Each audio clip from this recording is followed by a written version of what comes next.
व्यंजन संधि। व्यंजन संधि। देखो व्यंजन संधि में क्या होता है, व्यंजन से व्यंजन वर्ण का मेल, व्यंजन से व्यंजन का मेल, व्यंजन से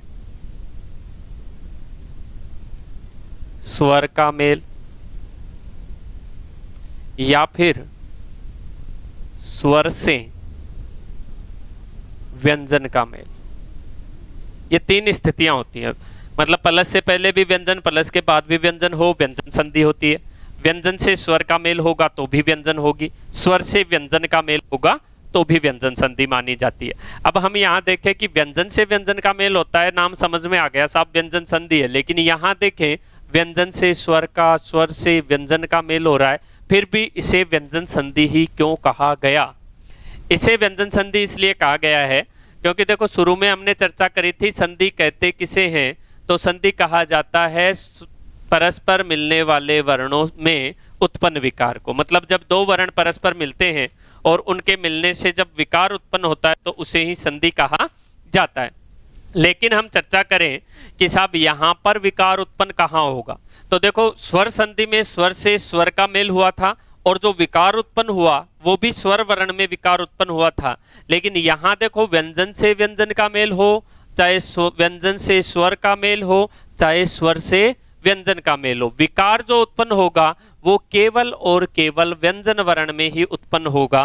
व्यंजन वर्ण में विकार उत्पन्न होने के कारण यहाँ व्यंजन संधि मानी जाती है। जैसे एक उदाहरण देकर बताऊं मैं आपको, जैसे मान लो शब्द आ गया वाक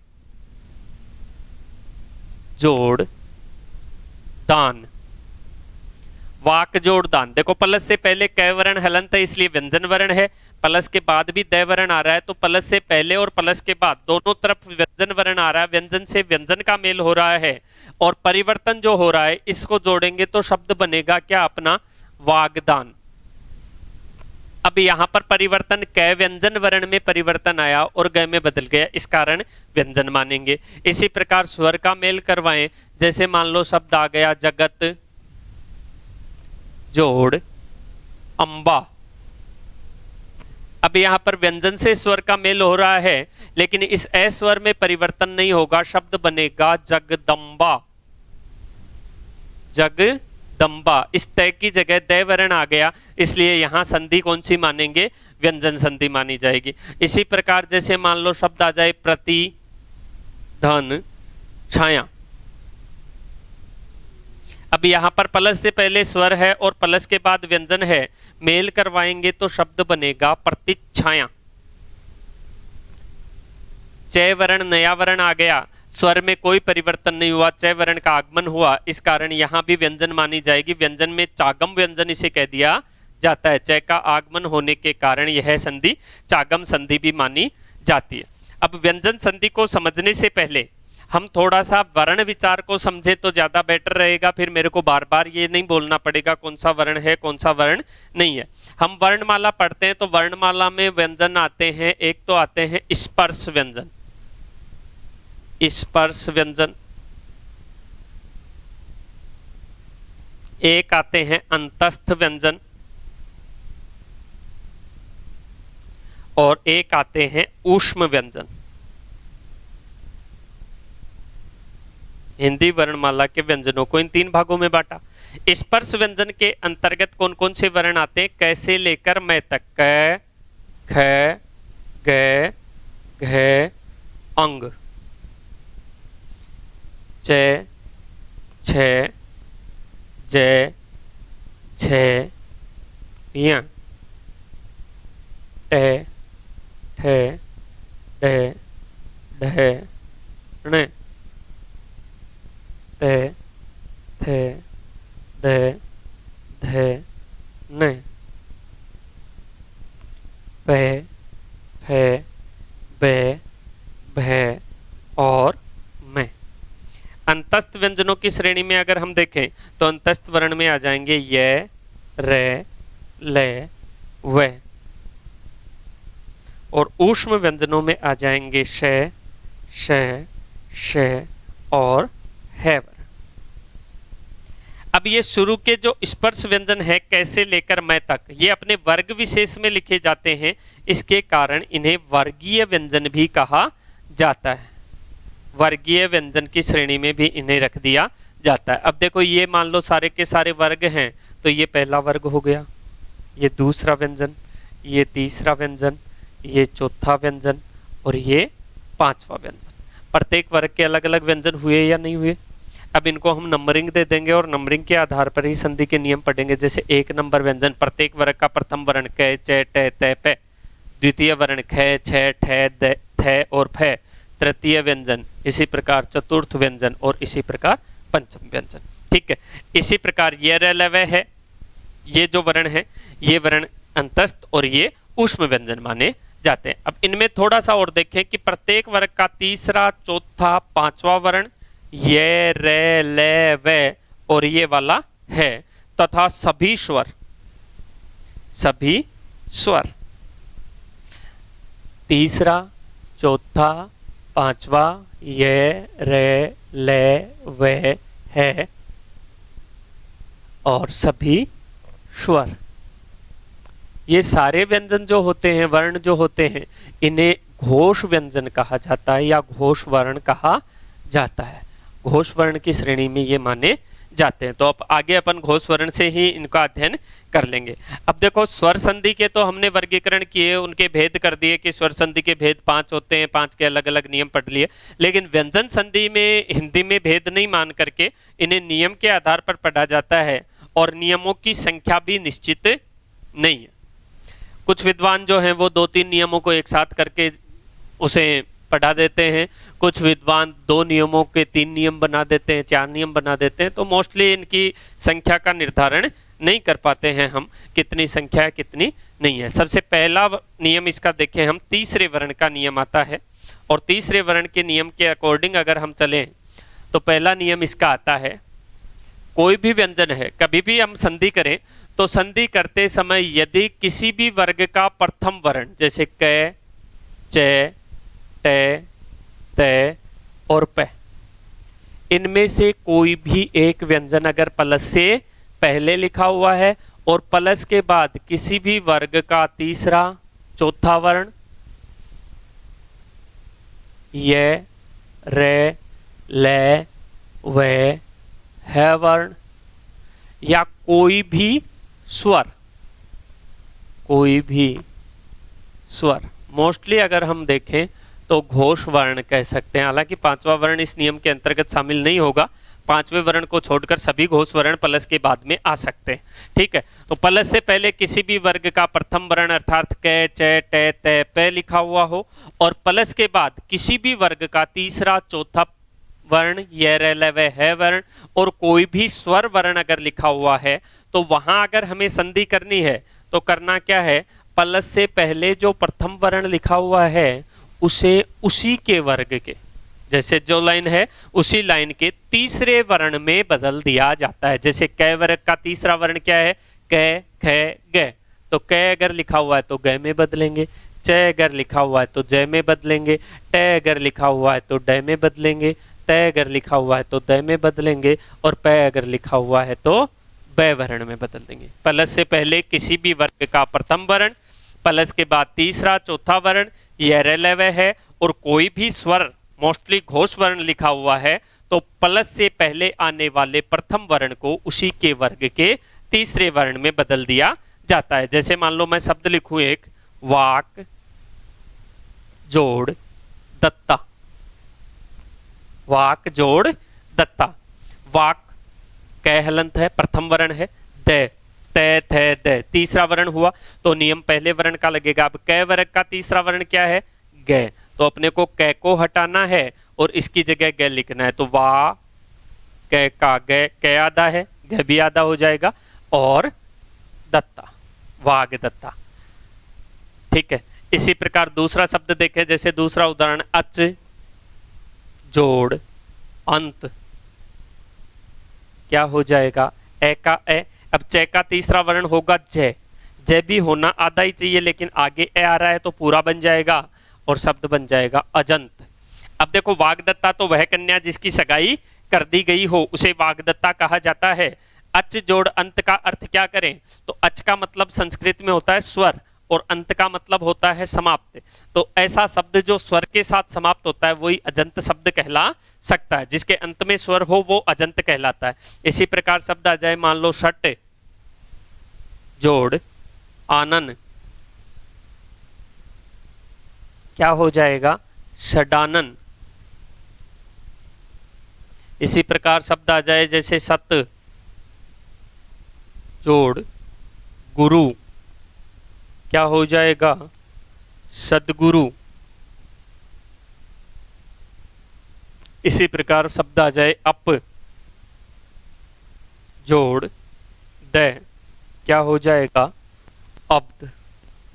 हमने सभी जगह किया क्या, देखो सबसे पहले प्लस से पहले क च ट त प प्रथम वर्ण आ रहे हैं, प्लस के बाद देखें तो किसी भी वर्ग का, जरूरी नहीं है पहले वाले वर्ण का है, किसी भी वर्ग का तीसरा वर्ण, चौथा वर्ण, ये रेलवे है या कोई भी स्वर वर्ण आ जाए तो वहां संधि करेंगे तो पहले वाले वर्ण को उसी के वर्ग के तीसरे वर्ण में बदलते चलेंगे। ये प्रथम नियम है व्यंजन संधि का। कुछ और उदाहरण इसमें जैसे विशेषकर पूछे जाते हैं, जैसे मान लो शब्द आ गया दिक्,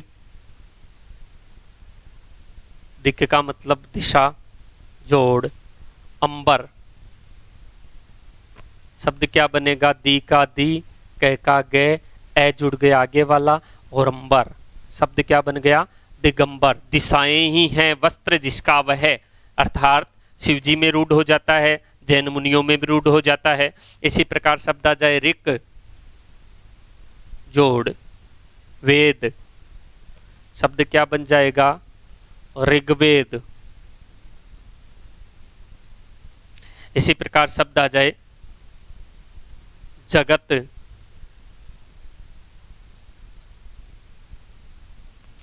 जोड़ ईश, क्या हो जाएगा, जगदीश। वाक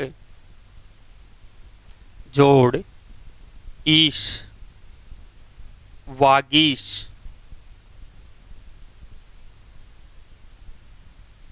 वाक जोड़ जाल, वागजाल।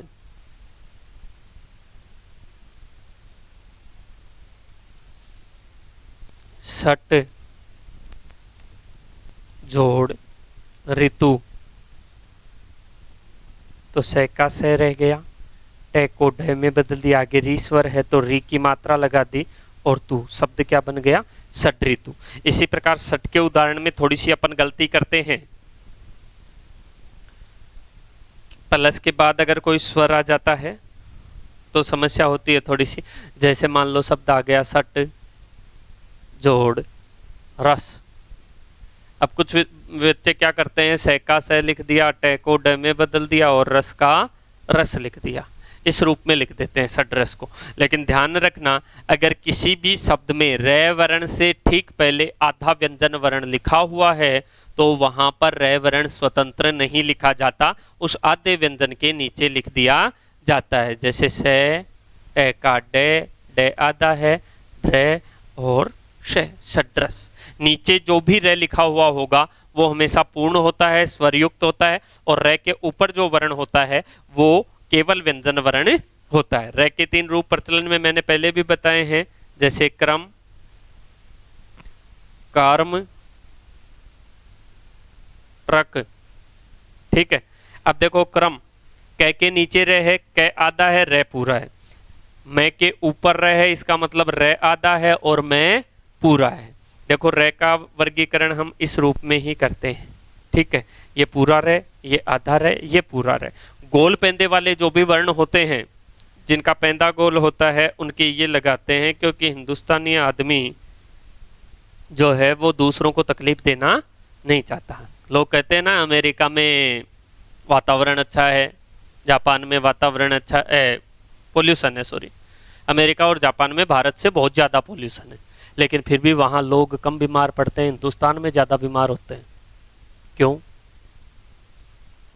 ये समाज सेवी प्रकृति रहती है हिंदुस्तानियों की, दूसरों को तकलीफ नहीं देना चाहते। अब इन्होंने सोचा कि ये रह पूरा है मान लो, अब इस रह को अपन ऐसे लगा देंगे, ऐसे लगाएंगे बेचारा टैग गिर नहीं जाएगा, इसलिए ये स्टैंड की व्यवस्था कर दी। स्टैंड विस्टैंड कुछ नहीं है। आधे वर्ण को, गोल पेंदे वाले वर्णों को आधा रूप में लिखने के लिए वर्ण हलंत किया जाता है, फिर इसके नीचे ये रह लगा दिया जाता है, स्टैंड अपने आप बन जाता है। ठीक है, तो सड्रस इस रूप में लिखा जाएगा, वो शुद्ध माना जाएगा। इसी प्रकार शब्द आ जाए मान लो सत उपदेश, सत जोड़ उपदेश,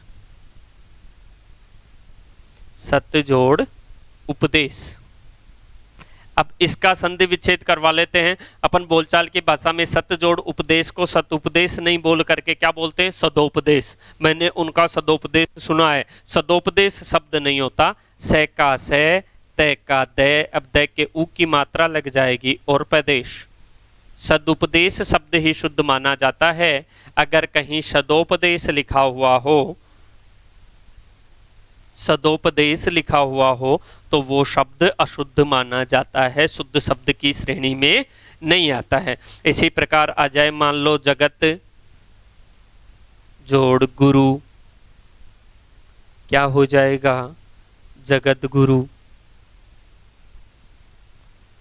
जगत जोड़ आचार्य,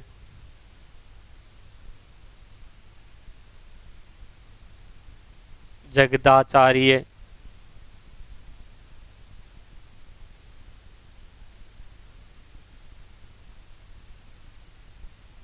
इसी प्रकार आ जाए शब्द वाक जोड़ ईश, क्या हो जाएगा, वागीश।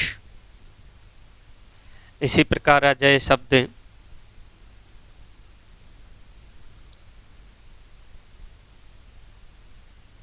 जगत जोड़ उत्थान, जगदुत्थान।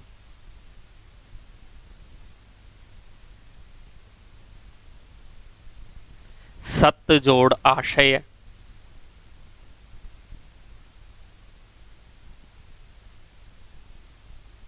सदाशय। ठीक है, तो ये पहला नियम अपना यहाँ आता है। यहाँ है वर्ण के उदाहरण मैंने इसलिए नहीं लिखे क्योंकि है वर्ण जब आता है तो अन्य परिवर्तन और होता है जो आगे हम नियम में पढ़ लेंगे। ठीक है, पहला नियम क्या कहता है, प्लस से पहले किसी भी वर्ग का प्रथम वर्ण, प्लस के बाद तीसरा चौथा वर्ण यह रलव है, और कोई भी स्वर अगर होता है तो संधि करते समय प्रथम वर्ण को तीसरे वर्ण में बदल दिया जाता है। दूसरा नियम देखें तो दूसरा नियम कहता है कि प्लस से पहले किसी भी वर्ग का प्रथम वर्ण, प्लस से पहले किसी भी वर्ग का प्रथम वर्ण, और विद्वानों के अनुसार दय वर्ण को भी शामिल कर लेते हैं। प्रथम वर्ण क, च, ट, तय या दय, पै वर्ण, तथा प्लस के बाद किसी भी वर्ग का पांचवा वर्ण।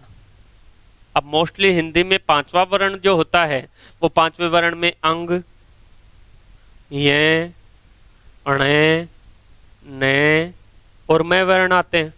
अब अंग, ये, णे, इन तीन वर्णों से हिंदी में कोई शब्द शुरू होता नहीं, इसलिए मोस्टली प्लस के बाद में न या मैं वर्ण ही आते हैं। तो प्लस से पहले किसी भी वर्ग का प्रथम वर्ण दय वर्ण, या फिर प्लस के बाद किसी भी वर्ग का पांचवा वर्ण विशेषकर न या मैं वर्ण लिखा होता है, तो वहां अगर हमें संधि करनी होती है तो प्लस से पहले आने वाले प्रथम वर्ण को उसी के वर्ग के पांचवें वर्ण में बदल दिया जाता है। जैसे क का पांचवा वर्ण क्या है, अंग, च का पांचवा वर्ण क्या है, ये, ट का पांचवा वर्ण ण, त द का पांचवा वर्ण न, प का पांचवा वर्ण में। जैसे मान लो शब्द आ गया वाक जोड़ मय, शब्द आ गया वाक जोड़ मय। अब वाक जोड़ मय की संधि करेंगे तो वाका वा, क प्रथम वर्ण है, बाद में पांचवा वर्ण है, तो क को उसी के पांचवें वर्ण अंग में बदलेंगे तो वाका वा और अंग शेष बच गया मय, वांगमय। ठीक है, इसी प्रकार शब्द आ जाए मान लो षट जोड़ मुख, क्या हो जाएगा, षण्मुख। इसी प्रकार शब्द आ जाए जैसे उत या उद जोड़ नयन, तो शब्द आ जाएगा उन्नयन। अब आप कहोगे सर उत भी लिख दिया उद भी लिख दिया, परीक्षा में आए तो कौन सा सही करें? ठीक है ना, देखो इसमें दोनों के लिए विद्वान एक मत वर्तमान में नहीं है। कुछ विद्वान तो उत पर बहुत ज्यादा जोर देते हैं कि नहीं साहब उत ही सही होगा, उद सही नहीं होगा। कुछ विद्वान उद पर जोर देते हैं। ठीक है, इसलिए अपन उनकी लड़ाई में नहीं पड़ते, हम दोनों पर ही जोर देते हैं। दोनों में से कोई सा भी आ जाए वो ही सही कर देंगे। ठीक है, बात बताऊं आपको, क्योंकि उत, कुछ आधुनिक विद्वान जो हैं वो कहने लग गए कि साहब उद जो है, उद की जगह हिंदी में उत को स्वीकार किया जाए। उद जो है वो संस्कृत का उपसर्ग है, तो ये संस्कृत का जब उपसर्ग है, आप खुद कहने के लगे हुए हो कि साहब ये संस्कृत का उपसर्ग है, तो ये उन्नयन जो शब्द है वो भी तो संस्कृत का ही है, वो हिंदी का थोड़ी है। ठीक है, वो भी तत्सम शब्दों की श्रेणी में आता है। अब तत्सम शब्द है तो तत्सम उपसर्ग लगाओ। अब तत्सम उपसर्ग उद सही माना जाएगा, लेकिन पिछली कुछ परीक्षाओं में देखें तो पिछली कुछ परीक्षाओं में भी उत का प्रयोग किया जाने लग गया। कुछ विद्वान ये कहते हैं नहीं साहब उत बिल्कुल गलत होता है, केवल उद ही सही करना चाहिए। ठीक है, अब उद ही सही करना चाहिए, उन विद्वानों के अकॉर्डिंग हम चलें तो वहां केवल उद देखें और कोई नहीं वाला ऑप्शन आ जाए और उद नहीं आए तो वो विद्यार्थी कोई नहीं ऑप्शन करके आ जाते हैं, जो गलत माना जाता है। और मेरा कहना है कि अगर उद वाले ऑप्शन हैं उनमें उद दिया हुआ है तब तो पहले उद को सही करूं, लेकिन अगर उद नहीं दिया हुआ है तो वहां पर उत को शुद्ध कर दिया जा सकता है। जैसे हाल ही में एक सेकंड ग्रेड एग्जाम हुई थी, उसमें प्रश्न आया था उद जोड़ श्रृंखल। ठीक है, लेकिन उद नहीं लिखा हुआ था, वहां पर उत ही लिखा हुआ था। प्रश्न था उत्श्रृंखल का शुद्ध संधि विच्छेद कीजिए, उत्श्रृंखल का शुद्ध संधि विच्छेद कीजिए, और उद ऑप्शन में ही नहीं था, उत जोड़ श्रृंखल दिया हुआ था, इसलिए वहां उत जोड़ श्रृंखल शब्द शुद्ध मान लिया गया। लेकिन उसी समय 2 महीने बाद में एक संस्कृत विभाग सेकंड ग्रेड एग्जाम और हुई है, वहां पर भी एक ऐसे ही उज्ज्वल या उत्श्रृंखल या उच्छेद शब्द करके कुछ आया था। मेरे शब्द पूरा ध्यान में नहीं है, लेकिन जो बताना चाह रहा हूं वो चल जाएगा पता। उत जोड़ ज्वल, जैसे मान लो उज्ज्वल शब्द लिखा हुआ आ गया।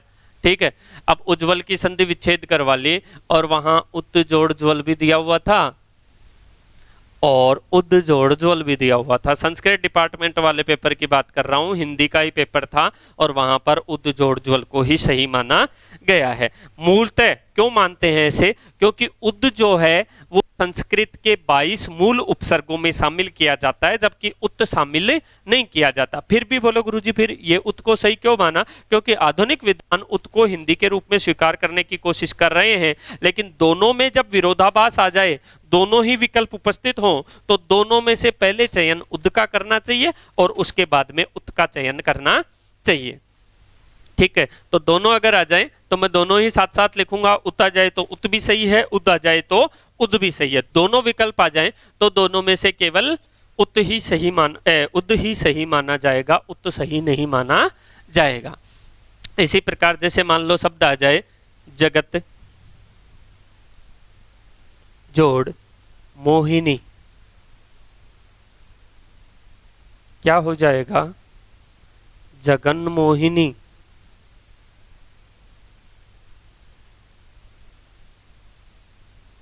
इसी प्रकार शब्द आ जाए जैसे जगत जोड़ नाथ, जगन्नाथ। इसी प्रकार शब्द आ जाए जैसे श्रीमत जोड़ नारायण, क्या हो जाएगा? श्रीमन्नारायण। ठीक है जी, प्लस से पहले आपको न और म में से कोई भी वर्ण दिखे और प्लस के बाद न और म में से कोई वर्ण दिखे और प्लस से पहले किसी भी वर्ग का प्रथम वर्ण लिखा हुआ हो, आपको आंख बंद करके क्या कर देना है? क को 5वें वर्ण में बदल देना है। लेकिन ध्यान रखना, बाद वाले व्यंजनों को ध्यान में रखना है। अब व्यंजन संधि आपको तुक्काबाजी सही नहीं करवाएगी, क्योंकि जैसे अभी हमने एक प्रश्न पहले वाले नियम के अकॉर्डिंग किया था, ऋक जोड़ वेद, और उसकी संधि कर दी थी ऋग्वेद, क्योंकि प्लस के बाद यरलव्य वर्ण आ गया।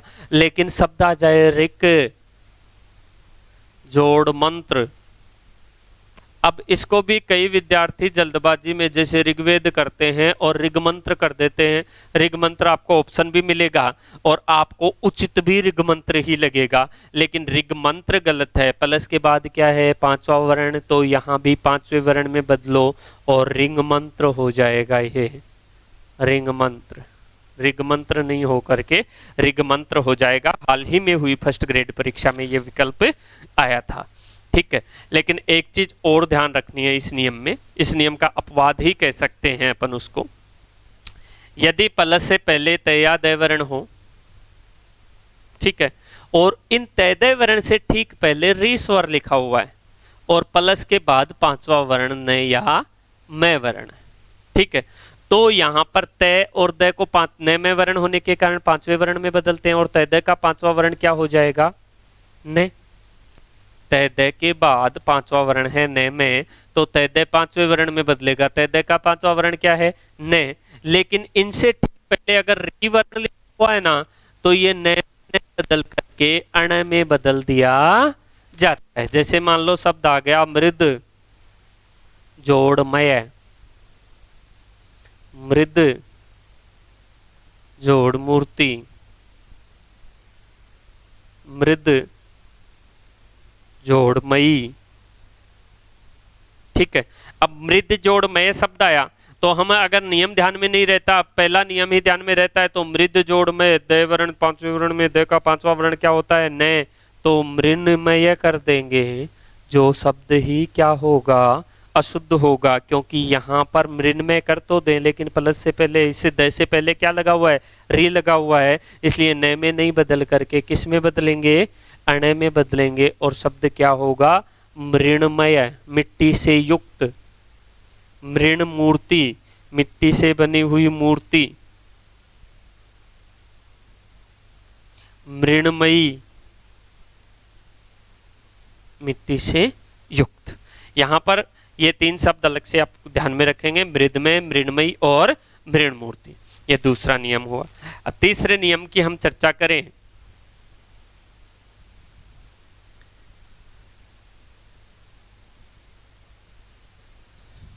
देखो, यदि कहीं भी किसी भी शब्द में प्लस से पहले दय वर्ण लिखा हुआ है, नियम नंबर 3 की बात कर रहे हैं, प्लस से पहले दय वर्ण लिखा हुआ है और प्लस के बाद क, ख,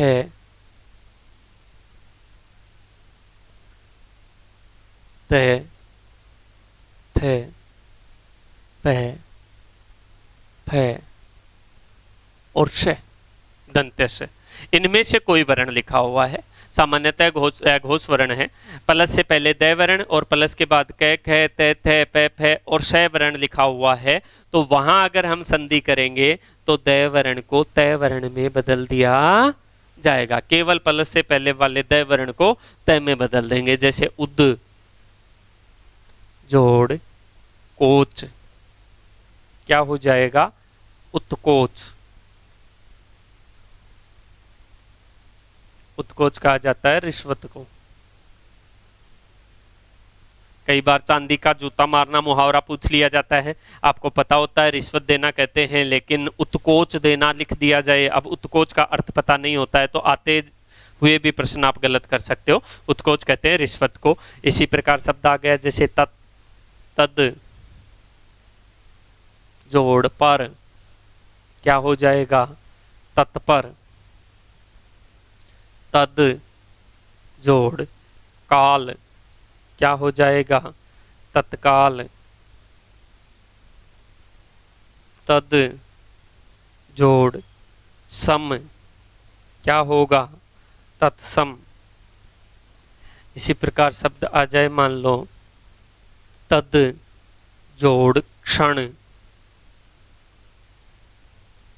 तत्क्षण। अब आप कहोगे साहब तत्क्षण में तो क्षय वर्ण तो लिखाया ही नहीं आपने, हमने संयुक्त व्यंजन पढ़े।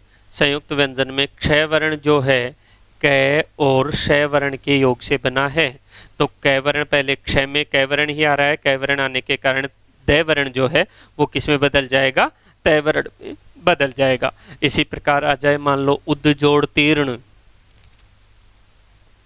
एक शब्द आ गया उद जोड़ तीर्ण, क्या हो जाएगा, उत्तीर्ण।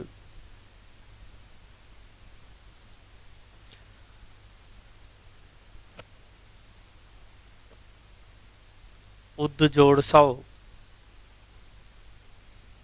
उत्सव।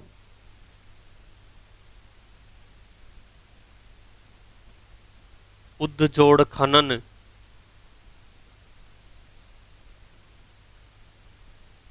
उत्खनन।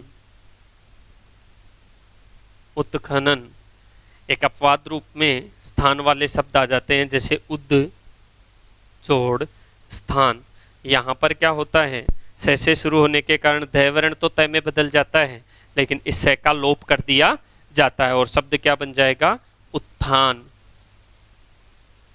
उद जोड़ स्थान बराबर उत्थान शब्द हो जाएगा। ये तीसरा नियम यहाँ पर पूर्ण होता है। पलस से पहले द वर्ण, पलस के बाद क, ख, त, थ, प, फ और स वर्ण में से कोई भी वर्ण है तो वहां संधि करेंगे तो द वर्ण किस में बदल जाएगा, तय वर्ण में बदल दिया जाएगा। इसके बाद चर्चा करें हम चौथे नियम की। जो है वर्ण हमने अलग किया था प्रथम नियम से कि है वर्ण को बाद में बताएंगे, उसी का नियम बता दूं मैं आपको। जब कभी प्लस से पहले किसी भी वर्ग का प्रथम वर्ण, प्लस से पहले किसी भी वर्ग का प्रथम वर्ण क्या हो जाएंगे, क, च, ट, त, इसके साथ द भी आ सकता है और प, तथा प्लस के बाद अगर है वर्ण लिखा हुआ है। ये कंडीशन है, अपन ने वहां है इसलिए छोड़ा था क्योंकि यहाँ पर प्रथम नियम में तो केवल पहले वाले में ही परिवर्तन होता है वर्ण आता है तो बाद में भी परिवर्तन हो जाता है। प्लस से पहले किसी भी वर्ग का प्रथम वर्ण तथा प्लस के बाद है वर्ण अगर लिखा हुआ है तो वहां संधि अगर हम करेंगे तो प्लस से पहले आने वाला प्रथम वर्ण तो अपने ही तीसरे वर्ण में बदलेगा और तीसरा वर्ण क्या है, ग। लेकिन प्लस के बाद में जो है वर्ण आ रहा है वो प्लस से पहले आने वाले वर्ण के वर्ग के चौथे वर्ण में, चौथा वर्ण जैसे क आ रहा है तो चौथा वर्ण क्या हो गया, घ। इसी प्रकार प्लस से पहले च आ रहा है तो च तो किस में बदल जाएगा, जय वर्ण में। लेकिन इसके साथ जो है वर्ण आ रहा है वो किस में बदलेगा, झ वर्ण में। ट तो बदल जाएगा ड वर्ण में, लेकिन ये जो है वर्ण है वो बदलेगा किसमें, ढ वर्ण में। त द वर्ण जो है वो तो बदल जाएंगे द वर्ण में, लेकिन ये है जो बदलेगा वो किस में बदलेगा, ध वर्ण में। इसी प्रकार प वर्ण तो बदल जाएगा फ में, ब वर्ण में, और ये है वर्ण बदलेगा भ वर्ण में। मतलब प्लस से पहले आने वाले प्रथम वर्ण तो अपने ही वर्ग के तीसरे वर्ण में बदल जाएंगे, साथ ही साथ प्लस के बाद आने वाला है वर्ण भी प्लस से पहले आने वाले वर्ण के वर्ग के चौथे वर्ण में बदल जाएगा। थोड़ी सी लंबी हुई परिभाषा, देखें एक एक वर्ण ही देख लेते हैं। जैसे क वर्ण आ गया, क के बाद में है वर्ण आ रहा है तो क को तो किस में बदलेंगे, ग में, और है को किस में बदल देंगे, घ में। तो क और है कहीं भी जुड़ेगा तो घ बनेगा, च और है अगर कहीं जुड़ेगा तो झ बनेगा, ज और झ। ट और है कहीं जुड़ेगा तो ट का तो ड हो जाएगा, है का ढ हो जाएगा। ठीक है, इसी प्रकार त यहाँ द वर्ण है और प्लस के बाद है तो त द तो द में बदल जाएंगे, है वर्ण ध में बदल जाएगा। प्लस से पहले प वर्ण है और प्लस के बाद है वर्ण है तो प में और है भ वर्ण में बदल जाएगा। ये रूप रहेगा इनका। एक एक उदाहरण इनके देखें हम अगर, तो यहाँ पर जैसे मान लो शब्द आ गया वाक जोड़ हरि, वा का वा, कै किस में बदलेगा, ग में। अब है वर्ण है तो कै का चौथा वर्ण क्या हो जाएगा, घ, और शेष क्या बचा, री। शब्द क्या बन गया, वाघरी। वाणी का देवता, वाणी का देवता कहा जाता है बृहस्पति को। ठीक है, च वर्ण आ गया, जैसे अच, जोड़ हरस्व, ए का ए, च का जय। अब है का क्या हो जाएगा, झ। है के नीचे रह लगा हुआ है, झ के नीचे भी रह लगा देंगे, शेष क्या बचा, श्व। शब्द क्या बन गया, अज्रस्व। अज्रस्व किसे कहा जाता है, अच। अच का मतलब होता है स्वर, हरस्व का मतलब होता है लघु या छोटा, लघु या छोटा। तो जो मूल स्वर या छोटे स्वर होते हैं उन्हें क्या कहा जाता है, अज्रस्व कह दिया जाता है। षट जोड़ हार, तो शब्द क्या बन जाएगा, षटहार। षट जोड़ हार का क्या हो जाएगा, षड्हार। ठीक है, इसी प्रकार शब्द आ जाए जैसे पत जोड़ हाथी। ठीक है, तो क्या हो जाएगा, पद्धति। ठीक है, इसी प्रकार शब्द आ जाए, मान लो उत या उद जोड़ हरण, तो क्या हो जाएगा, उद्धरण। उद्धरण की जगह हार कर दें, जैसे उद्ध जोड़ हार, तो भी शब्द बन जाएगा क्या, उद्धार। इन्हें हम ऐसे भी लिख सकते हैं, उद्धरण या उद्धार, दोनों ही शुद्ध हैं। वर्तमान में दोनों में से एक का चयन किया जाए तो खुले वर्ण वालों को ज्यादा मान्यता दी जाती है। इसी प्रकार अप जोड़ हरण, अप जोड़ हरण, तो शब्द बन जाएगा ए का ए, पै का बै, है का भै और रण। शब्द क्या बन गया, अपहरण। अब अपहरण किसे कहोगे जी, अपहरण वाक्यांश के लिए एक शब्द पूछा जाता है बहुत ज्यादा बार। अप का मतलब होता है पानी, हरण का मतलब होता है चोरी, और अपहरण का मतलब हो जाएगा पानी की चोरी। अपहरण शब्द का मूल शब्द होता है पानी की चोरी। ये वाक्यांश में एक शब्द के लिए पूछ लिया जाता है कि पानी की चोरी वाक्यांश के लिए एक शब्द का चयन कीजिए। तो यहां पर अगर अपन देखें तो ये 5 नियम हुए अपने। 5 नियमों में पहला नियम, प्लस से पहले प्रथम वर्ण, प्लस के बाद तीसरा चौथा पांचवा वर्ण, तीसरा चौथा वर्ण यह रलव्य है और कोई भी स्वर, तो पहले वर्ण को तीसरे वर्ण में बदल देंगे। दूसरा नियम देखा कि प्लस से पहले प्रथम वर्ण और प्लस के बाद में किसी भी वर्ग का पांचवा वर्ण, तो प्रथम वर्ण को पांचवें वर्ण में बदल दिया जाता है। तीसरा नियम हमने देखा कि प्लस से पहले द वर्ण, प्लस के बाद क, ख, त, थ, प, फ और दंत्य स वर्ण आता है, तो वहां द को त वर्ण में बदल दिया जाता है। और चौथा नियम हमने देखा कि प्लस से पहले प्रथम वर्ण और प्लस के बाद है वर्ण आता है, तो प्रथम वर्ण को तीसरे वर्ण में और है वर्ण को प्लस से पहले आने वाले वर्ण के चौथे वर्ण में बदल दिया जाता है। ये 4 नियम ध्यान रखना। इनसे संबंधित कोई भी उदाहरण और हो तो आप बिल्कुल बेझिझक पूछ सकते हो। हालांकि अगर इन शब्दों को याद करोगे, नियमों को याद करोगे, तो आपके ऐसे शब्दों में अब आगे भविष्य में कोई समस्या नहीं आने वाली है। बाकी नियम देखते हैं अगले वीडियो में। नमस्ते, घर में रहिए, सुरक्षित रहिए।